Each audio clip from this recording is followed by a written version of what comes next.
રાજકોટમાં ધર્મેશ કરસરિયા નામના વિદ્યાર્થીએ આપઘાત કર્યો। બીએ ડાંગર કોલેજની હોમિયોપેથીનો આ વિદ્યાર્થી હતો જેણે આપઘાત કર્યો। સંચાલકોના ત્રાસથી આપઘાત કર્યાનો પરિવારે આક્ષેપ લગાવ્યો છે। વિદ્યાર્થી નેતા અંકિત સોંદરવાનું નિવેદન પણ સામે આવ્યું। મૃતક વિદ્યાર્થીને પરીક્ષામાં કેટી આવતા ટ્રસ્ટીઓએ રૂપિયા માંગ્યા હતા। ટ્રસ્ટીઓએ માર્ક્સ વધારવા રૂપિયા 10,000 માંગ્યા હતા। 7,000 આપ્યા, 3,000 ન આપતા પૂરું પેપર આપવા ન દીધું। વિદ્યાર્થીએ ડિપ્રેશનમાં આવી એટ્રાસિલ દવાનો ઓવરડોઝ લઈ લીધો। ઓવરડોઝ લેતા આજે સારવાર દરમિયાન તેનું મૃત્યુ થયું।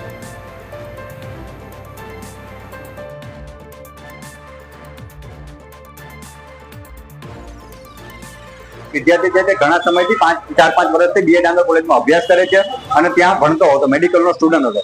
ત્યારબાદ તેને બીએ સેકન્ડ યર છે તેમાં એક કેટી આવે છે અને ત્યારબાદ તે સોલ્વ કરવા માટે તેના જે ટ્રસ્ટી છે અને ટ્રસ્ટીના જે કોઈ પણ કહી શકાય કે જે છોકરાઓ છે તેના દ્વારા પ્રેશર કરવામાં આવતું હતું કે જો તમારે પાસ થવું હોય તો જે 10,000 જેવી રકમ આપવામાં આવે તો 10,000 જેવી રકમ જે આપવામાં આવે તો અમે તમને પાસ કરી આપશો ને તમને લખવા દેશું, આવી વાત કરવામાં આવી હતી। પણ આજ દિન સુધી તે વિદ્યાર્થી કંટાળીને પોતે હિંમત રાખીને લડ્યો, પણ અંતે હિંમત હારી જતા તે વિદ્યાર્થીએ નક્કી કર્યું કે ચાલો જે કંઈ પણ રકમ કહી છે તે ચૂકવવામાં આવે અને તેના મિત્રો દ્વારા તેને કહી શકાય કે તેને પૈસાઓ લેવામાં આવ્યા। પણ પૈસાઓ દેવા છતાં પણ તેને 7,000 જેવા જ પૈસા ભેગા થાય છે અને તે વિદ્યાર્થી તેને 7,000 રૂપિયાનું ટ્રાન્ઝેક્શન કરે છે, તે પણ પુરાવા સાથે છે જે મીડિયેટર છે તેને આપેલા છે। આટલું કર્યા છતાં પણ તે પહેલું પેપર દેવા દે છે, બીજું પેપર ને ત્રીજા પેપરમાં 45 મિનિટ જેવી બાકી હોવા છતાં પણ તેને પેપર લઈ લેવામાં આવે છે। તેનું માત્ર કારણ એ છે કે 3,000 જેવા રૂપિયા ના ચૂકવી શકતા તેના કારણે વિદ્યાર્થી ડિપ્રેશનમાં આવે છે।